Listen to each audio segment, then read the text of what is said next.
On a snowbound night in a quiet American town, a former U.S. Marine returned to the farm his grandfather left him, planning only to fix the warped floors and sell the land. His retired canine rode beside him, calm but alert. What Jack didn't expect was to find the farm already occupied, by two women hiding in an old barn, one of them pregnant, both terrified of being found. As days passed, neighbors began to watch. Police came asking questions, and a fire set in a winter storm revealed the truth. This wasn't coincidence. It was pursuit. When the past caught up and the town turned its eyes toward him, Jack faced a choice: stay silent and stay safe, or step into the light and protect lives that weren't his responsibility. That choice would expose hidden violence, ignite justice, and redefine what a home truly means. Late winter clung to the valley outside Bozeman, Montana, the air sharp and colorless, the kind of cold that carried memory more than sound. Jack Miller slowed his old pickup as the gravel road narrowed, tires crunching softly beneath a thin crust of frozen snow. The farm appeared the way it always had in his childhood, low and weathered, tucked against the line of dark pines. But something about it felt closer now, heavier, as if it had been waiting. Jack was 38, tall and broad-shouldered, his posture still disciplined from years in the U.S. Marine Corps.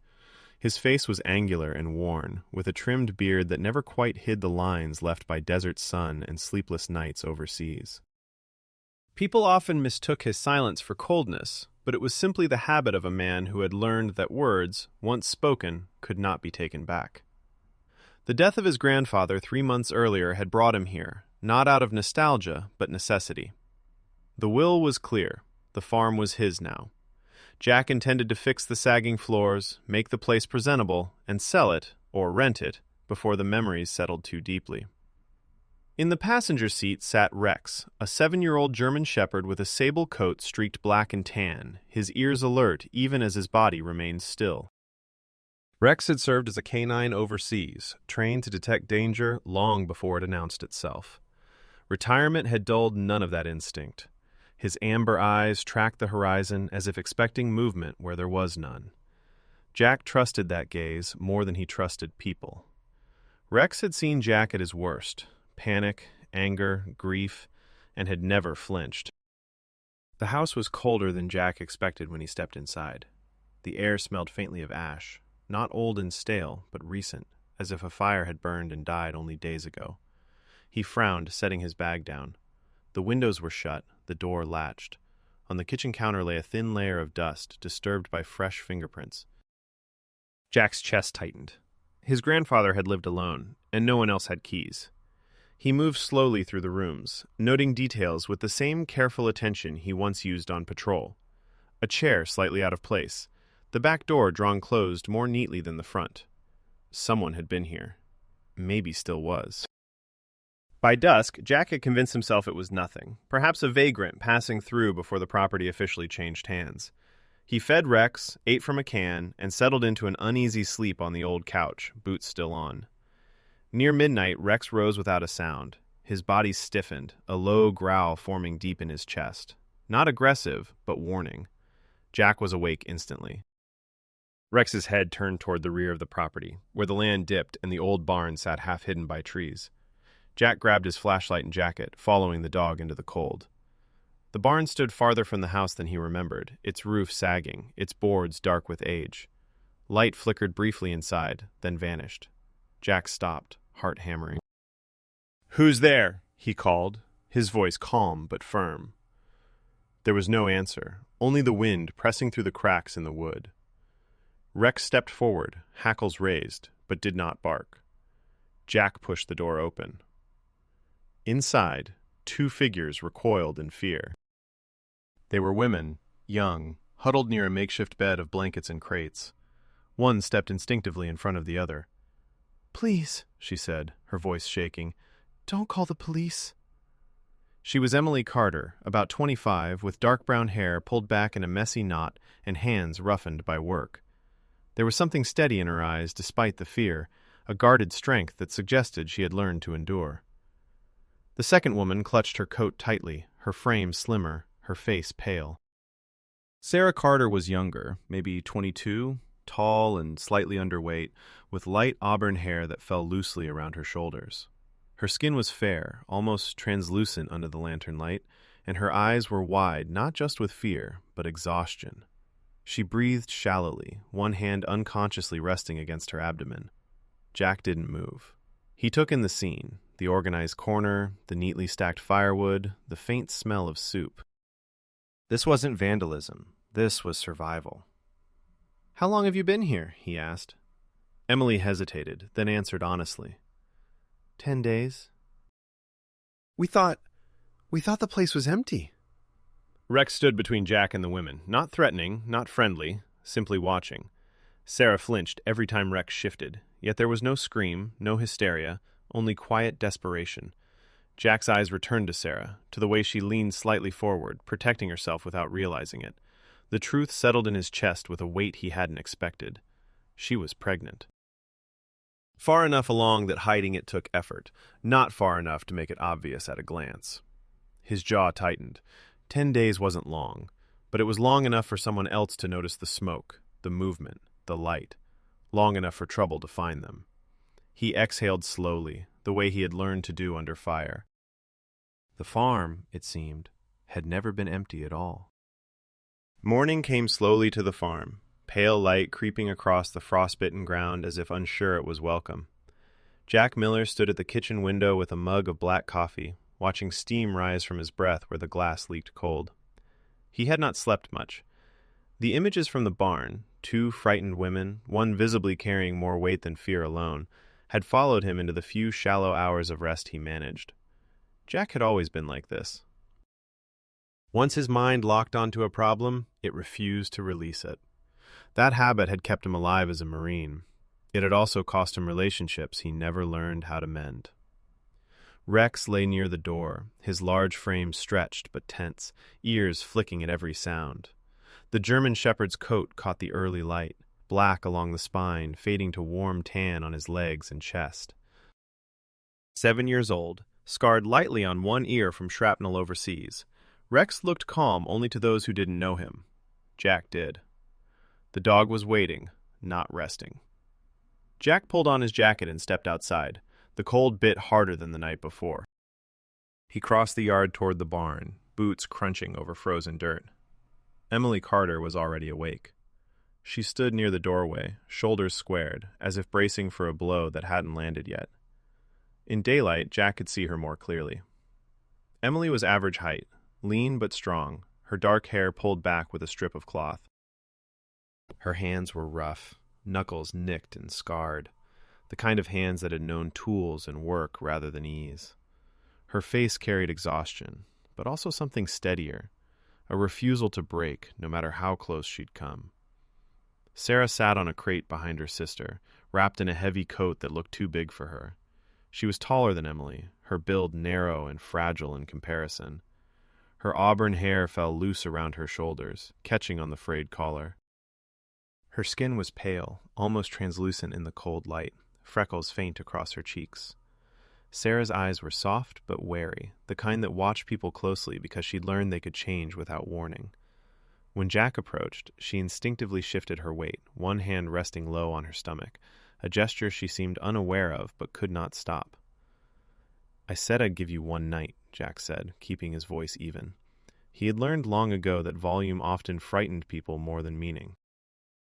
"That hasn't changed." Emily nodded. "We understand." Her voice was hoarse, as if she hadn't used it much lately.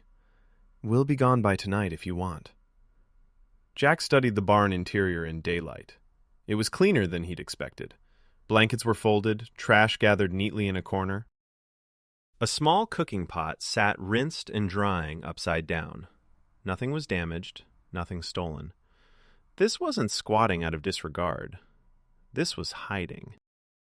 "Tell me how you ended up here," he said. Emily hesitated, then spoke. Their father had died suddenly 6 months earlier, heart failure brought on by years of hard living and harder drinking. The house they'd grown up in had been rented, and without his income, eviction followed quickly. There was no extended family willing to take them in. Their mother had left years ago and never looked back. They drifted for a while, sleeping in their car until it finally broke down outside town.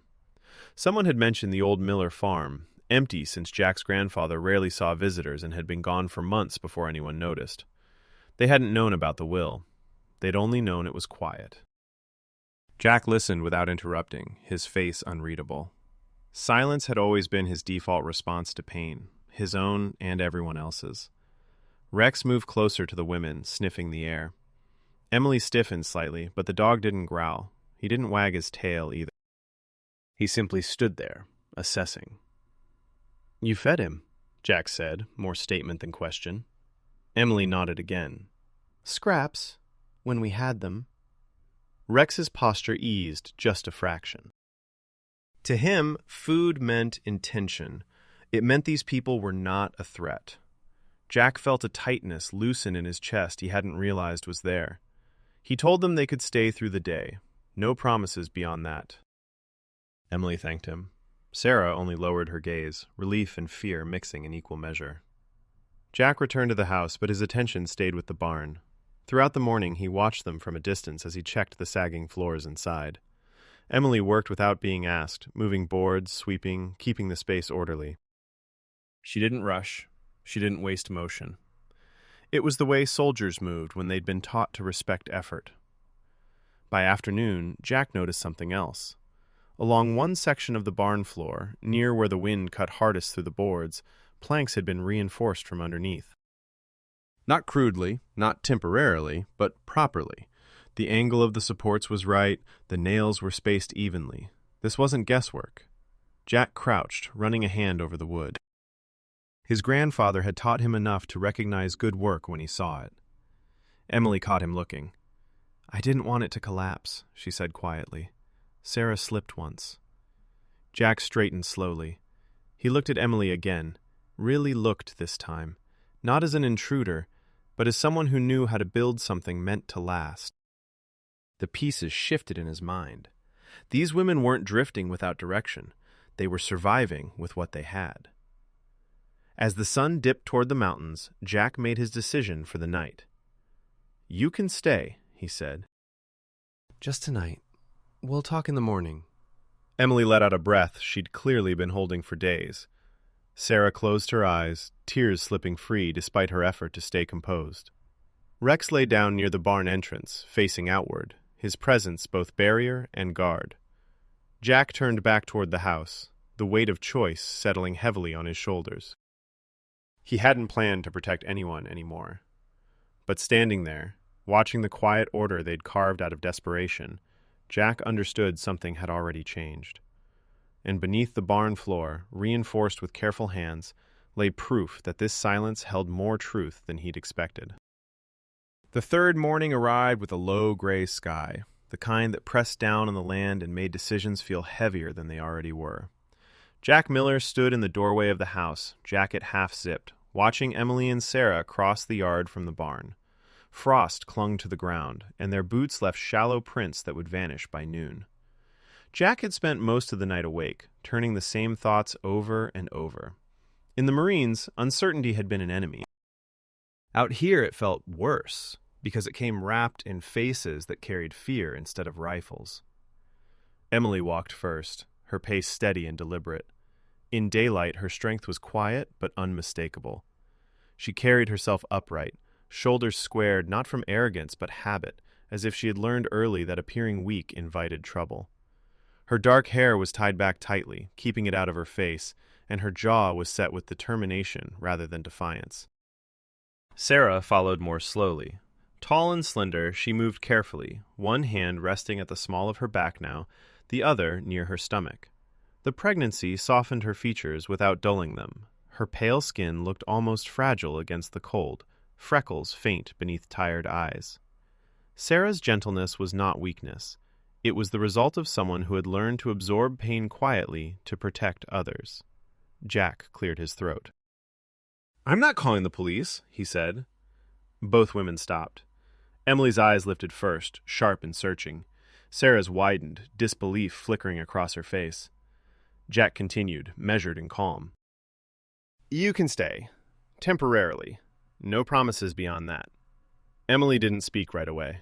She waited, as if expecting a condition. Jack gave it to her. You help me fix the place. Floors, walls, whatever needs doing. We work together. You keep things straight. No trouble. If that doesn't work, we part ways. The silence stretched. Rex lay near Jack's boots, his large head resting on his paws, eyes tracking every movement. At 7 years old, the German Shepherd's body still carried the power of his training, though his muzzle had begun to gray slightly around the edges. He had been wounded once overseas, a blast that left a small scar behind his ear and changed Jack forever. Since then, Rex had become less reactive, more watchful, as if he understood that some battles required patience rather than force. Emily nodded slowly. We can do that. Jack gestured toward the house. Then we start now. They worked through the morning, pulling up warped planks in the living room where the floor dipped from years of moisture and neglect. Jack moved with efficient precision, every action purposeful. He had learned carpentry from his grandfather as a boy, though he'd abandoned it for the structure of military life. Emily matched his pace easily. She handled the pry bar with confidence, her grip sure, her movements economical. Jack noticed she measured twice before cutting, aligning boards carefully rather than forcing them into place. "Where'd you learn?" Jack asked finally. Emily paused, wiping sweat from her brow. "Community college," she said. "Carpentry program. Nights." I didn't finish. "Why?" "Life happened." Her answer was simple, but the weight behind it was heavy. She explained she'd worked seasonal jobs on farms since her teens, fixing fences, repairing sheds, anything that paid cash. Her father had taught her enough to get by before his drinking worsened. When he died, the tuition stopped, and so did everything else. Sarah worked nearby, sorting salvaged boards, keeping nails organized, moving carefully but with intention. Despite her fatigue, she insisted on helping, her movements slower but focused. Jack noticed how Emily watched her constantly, adjusting her own position to shield Sarah from drafts or strain. It was the instinct of someone who had been protecting someone else for a long time. By afternoon, Jack pulled up a section of flooring near the old stone fireplace. Beneath it, the wood sounded hollow. He pried it open and uncovered a small, dust-covered wooden chest tucked between the joists. The latch was rusted, but intact. Jack froze. His grandfather had been a private man, methodical to the point of secrecy.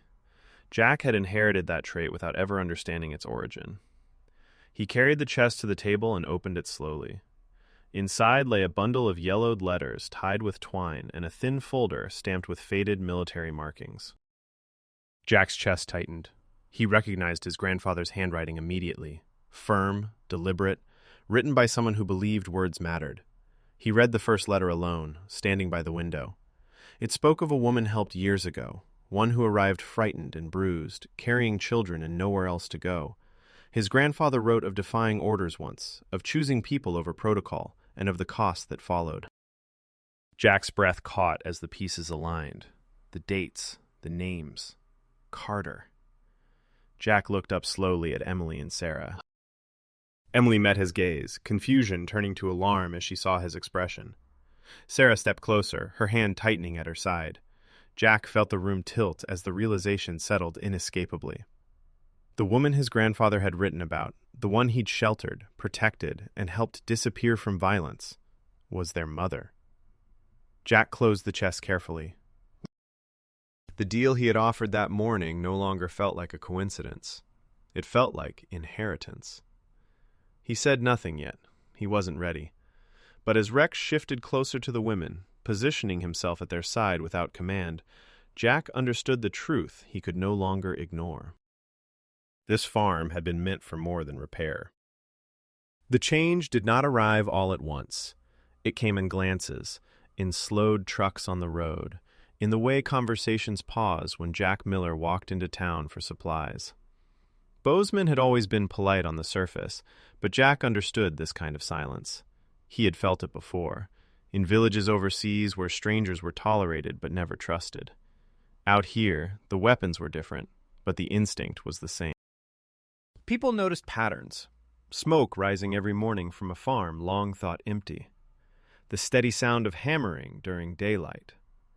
Two unfamiliar women moving across land that once belonged to a man everyone believed lived and died alone. Jack stood near his pickup outside the hardware store, loading lumber into the bed.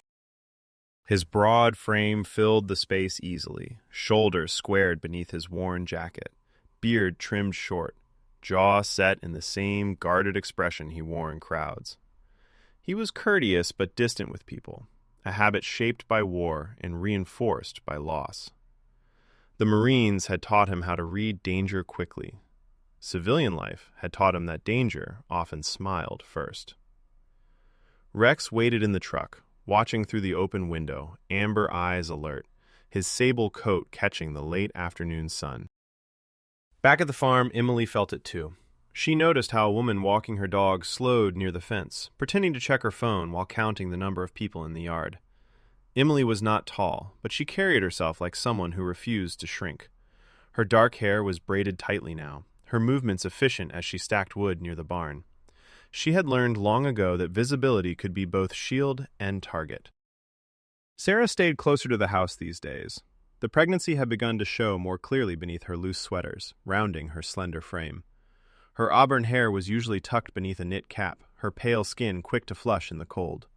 Sarah was gentle by nature, soft-spoken and observant, and the growing attention unsettled her more than she admitted. She startled at engines, at voices raised too suddenly, her body reacting before her mind could reassure her. It was only a matter of time before the watching turned official. The sheriff's truck arrived late one morning, tires crunching over gravel with deliberate slowness.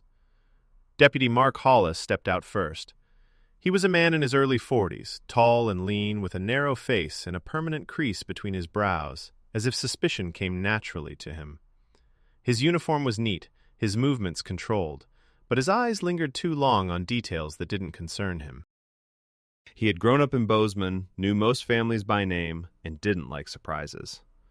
Jack met him halfway down the drive, Rex sitting calmly at his side. "Morning," Jack said. Hollis nodded. "We got a call."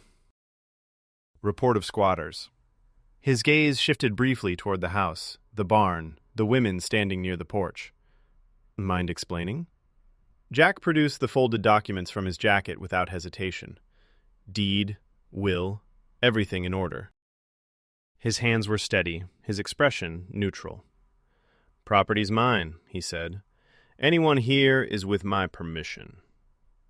Hollis scanned the papers, jaw tightening slightly. He glanced at Emily and Sarah again. Emily met his stare without flinching. Sarah looked down, one hand resting protectively on her stomach. Hollis handed the papers back. "All legal," he said, though the words sounded reluctant. "Just know folks around here don't like surprises." Jack's voice was even. "Neither do I." The truck left, but the tension stayed. That evening, as the sun dipped low and shadows stretched across the fields, Emily finally spoke about the past she had avoided naming. She told Jack about the man she had run from years earlier. His name was Daniel Reeves. He had been charming at first, handsome in a polished way, with dark hair always neatly cut and a smile that put people at ease. Beneath it, there had been a temper that surfaced slowly. Words first, then walls punched, then hands. Emily escaped before it became worse, taking Sarah with her when their mother disappeared. Reeves had never gone to prison. His family owned property in town. They donated to campaigns, sat on boards. People listened to them. Jack felt the familiar tightening in his chest, the quiet anger that had followed him home from war. He didn't ask many questions. He didn't need to. Power left unchecked always found ways to protect itself. Rex moved closer to Emily as she spoke, his presence solid and grounding. The dog's loyalty was simple and absolute, forged in moments where hesitation meant death. Later that night, Jack walked the perimeter of the farm alone. The land felt different now, exposed in a way it hadn't before. The truth he had uncovered in his grandfather's letters weighed on him, but this was something else. This was not a story buried in the past. This was a threat with a face, a name, an influence. He paused near the fence, listening to the distant hum of town life. Somewhere out there, people were talking, watching, deciding. Jack understood then that the danger wasn't the memory of violence Emily carried. It was the certainty that men like Reeves never forgot being denied control. And if the town had begun to notice the farm, then so had those who believed the land and the people on it were still within their reach. The storm arrived without warning, swallowing the valley in white before night had fully settled. Snow drove sideways across the fields, thick and relentless, the wind screaming through the trees like something alive and angry. Jack Miller woke instantly when Rex sprang from the floor, the dog's growl cutting through the darkness with a sharpness that sent Jack's hand reaching for his boots before his mind caught up. Rex was 7 years old now, but moments like this stripped away every trace of age. His body was rigid, ears pinned forward, nose lifted as if the storm itself carried a scent he recognized too well. Jack stepped onto the porch and felt it immediately. The smell. Not wood smoke, not the familiar bite of cold air and pine. This was sharper, chemical, wrong. His eyes locked onto the barn, barely visible through the swirling snow, where orange light pulsed unnaturally against the storm. Fire. He didn't shout. Training took over. Jack ran, boots slipping on ice, lungs burning as snow filled his mouth. The barn was already half engulfed, flames clawing up the old boards with terrifying speed. Gasoline fed the fire, making it roar louder than the wind. Emily was inside. So was Sarah. "Emily!" Jack's voice tore out of him as he reached the door. Rex lunged ahead, barking now, a deep, furious sound that cut through the chaos. The heat hit Jack like a wall as he forced the door open. Smoke choked the air, thick and blinding. Inside, Emily was dragging Sarah toward the exit, her face streaked with soot, jaw clenched in raw determination. Emily was strong, compact, her movements fast despite the fear burning in her eyes. She had one arm hooked under Sarah's shoulders, bearing more weight than she should have. Sarah was barely on her feet. Tall and slender, her pale skin looked almost gray in the firelight, freckles lost beneath ash and tears. Her auburn hair hung loose and singed at the ends. She was coughing hard, one hand pressed protectively to her stomach, the other clutching Emily's sleeve as if letting go meant disappearing into the smoke forever. Fear had hollowed her expression, but beneath it was resolve, the fierce instinct of a woman protecting the life inside her at any cost. Jack reached them just as a beam cracked overhead. He shoved Emily toward the door, wrapping an arm around Sarah's back, lifting her weight against his chest. She was lighter than he expected, too light, her body shaking violently. Rex circled them, snapping at falling embers, his thick coat dusted with ash, but his focus unbroken. The dog led them through the smoke, instincts honed in combat guiding him toward the cleanest air. They burst out into the storm seconds before the roof partially collapsed behind them, flames roaring higher, sparks shooting into the snow-choked sky. Jack laid Sarah down in the drift near the house, stripping off his jacket to wrap around her shoulders. Emily dropped to her knees beside her sister, hands trembling as she checked her breathing. Rex stood between them in the burning barn, teeth bared, growling into the storm as if daring it, or whoever had started this, to come closer. Snow fell harder, hissing as it met flame. Jack's chest heaved as adrenaline surged through him, anger rising cold and sharp beneath it. This was no accident.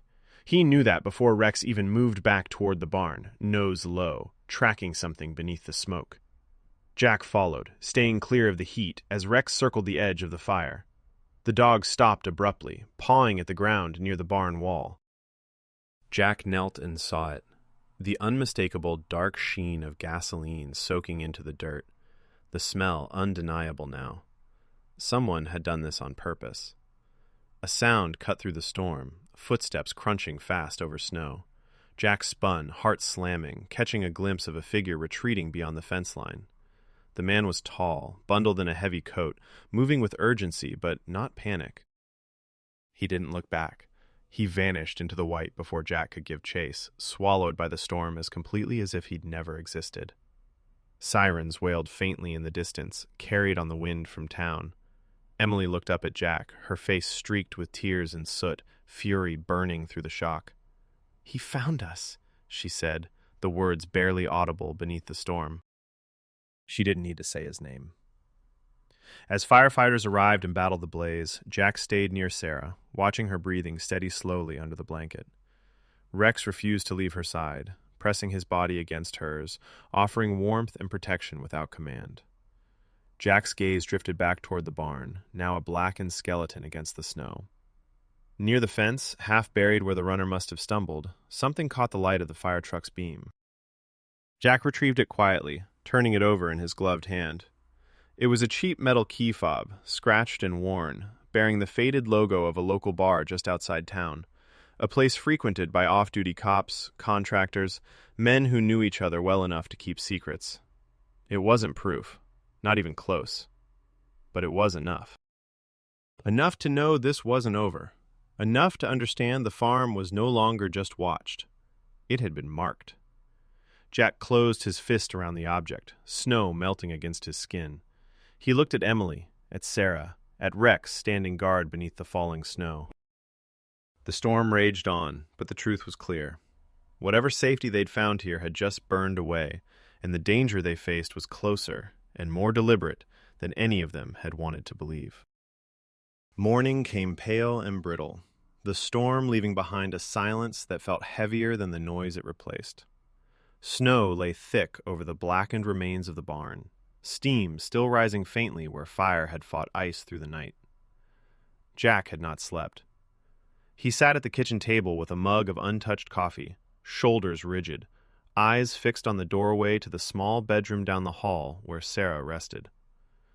Rex lay at his feet, head up, alert, as if sleep itself were a luxury the dog no longer trusted. Sarah's condition worsened with the daylight. She was a tall, slender woman, her movements usually careful and deliberate, but now even breathing seemed to cost her effort. Her skin, pale to begin with, had taken on a grayish cast beneath a sheen of sweat. Auburn hair clung damply to her temples, and her hands, long-fingered and usually steady, trembled when she tried to sit up. Emily stayed beside her, refusing food, refusing rest. Emily's face was drawn tight, dark eyes shadowed by exhaustion and fear she tried unsuccessfully to hide. She was the kind of woman shaped by responsibility too early in life, broad-shouldered not in build but in spirit, used to standing between danger and the people she loved. "It's just stress," Sarah whispered at first, forcing a small smile that fooled no one. Then came the cramps, sharp enough to steal her breath, frequent enough to make Jack's jaw tighten every time she gasped. Emily looked to him then, not pleading, not demanding, but searching. She had trusted him with their safety. Now she needed more.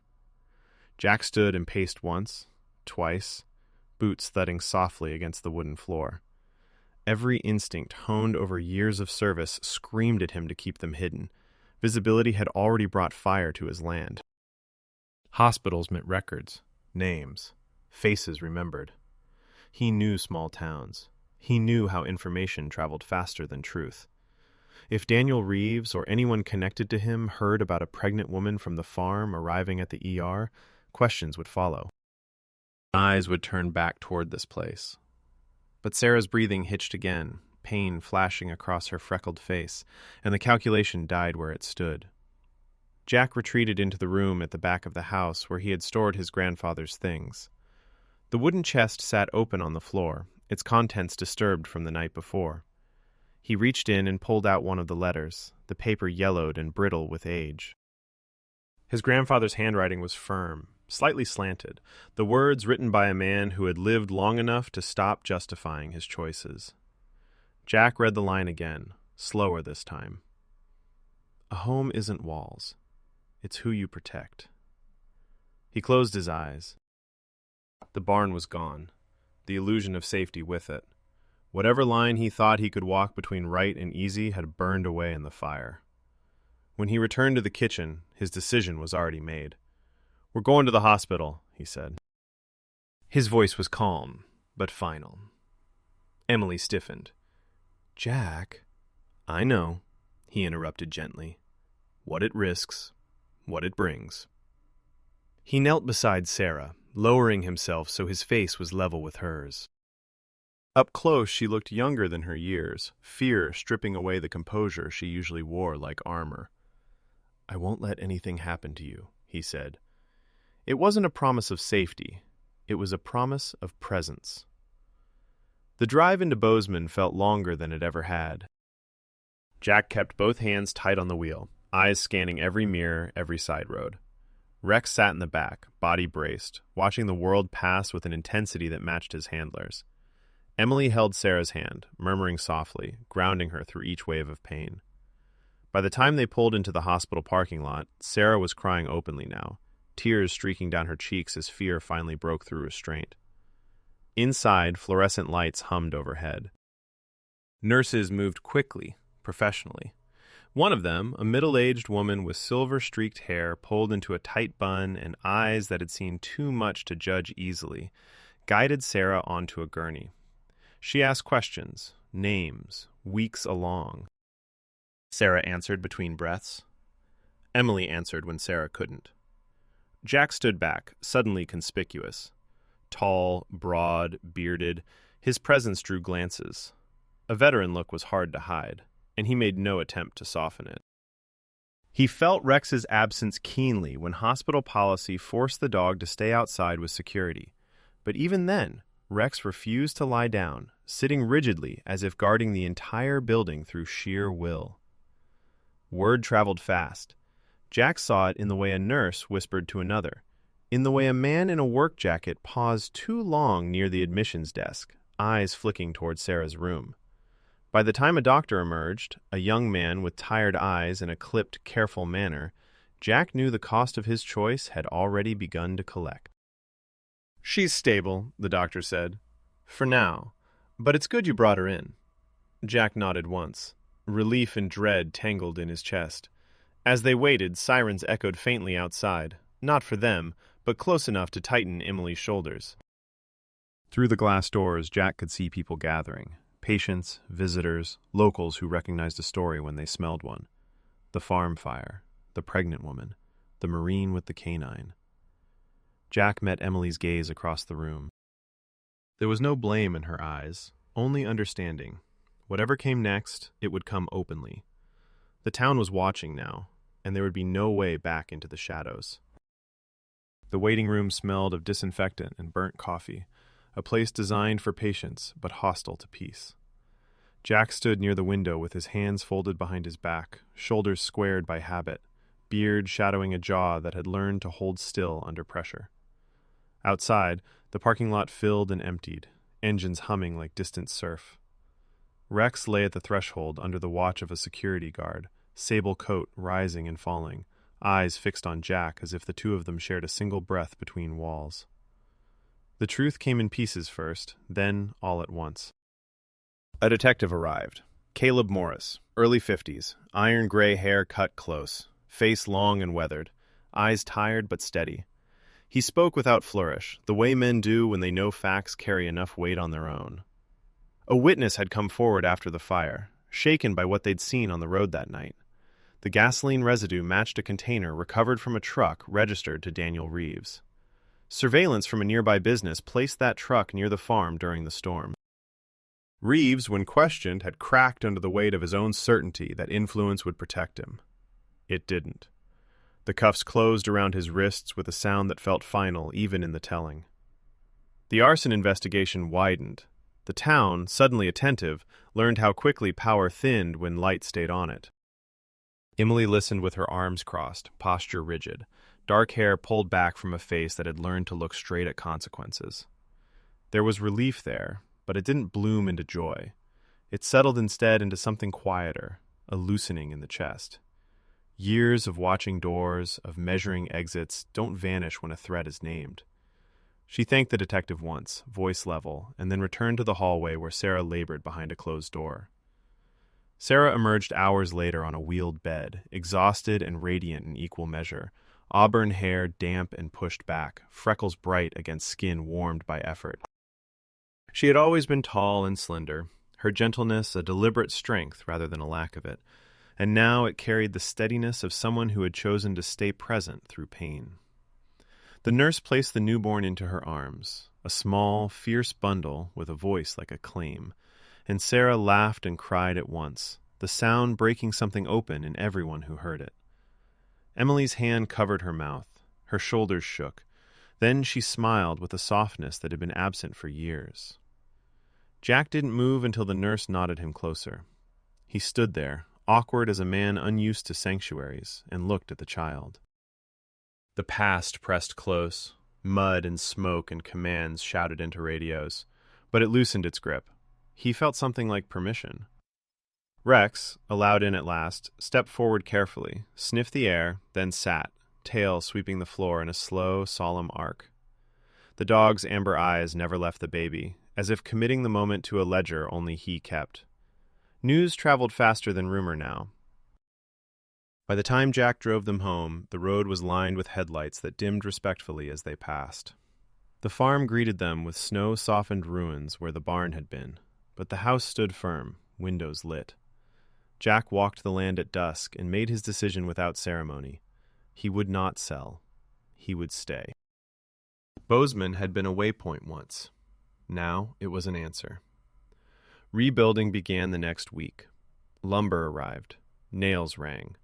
Emily took the lead with a confidence earned by practice and grit, hands sure, measurements clean. She taught as she worked, voice calm, correcting mistakes without judgment. Sarah, recovering, planned from the table, sketches spread before her, her kindness shaping spaces meant to welcome rather than hide. The farm became a place of learning, a small workshop for carpentry and repair, and a shelter for women who needed a door that stayed shut against harm. Jack filed the papers, spoke when needed, and otherwise worked. He understood work. Rex retired officially on a cold morning that felt warm anyway. The harness came off, the tag was set aside. He took to the porch as if it had always been his post, lying in the sun with the dignity of a soldier who knows the watch has been handed over.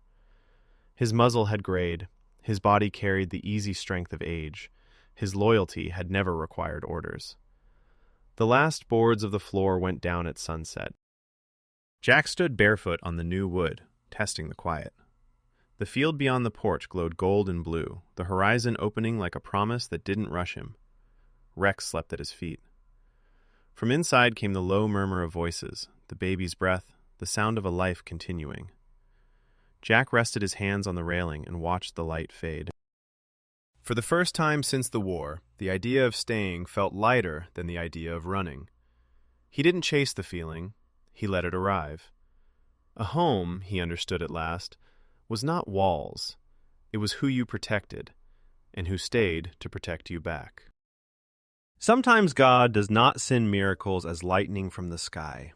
Sometimes he sends them quietly, through a door that stays open, a hand that refuses to let go, or a stranger who chooses courage over comfort. In our daily lives, we may pray for safety, for healing, for answers, and forget that God often works through people willing to stand up when it would be easier to walk away. A home is not built by walls alone, but by love, sacrifice, and protection. If this story touched your heart, let it remind you to be that shelter for someone else. Share this story with someone who needs hope, leave a comment with your thoughts or prayers, and subscribe to the channel so we can continue spreading stories of faith and compassion. May God bless you, protect your loved ones, and guide your steps, today and always.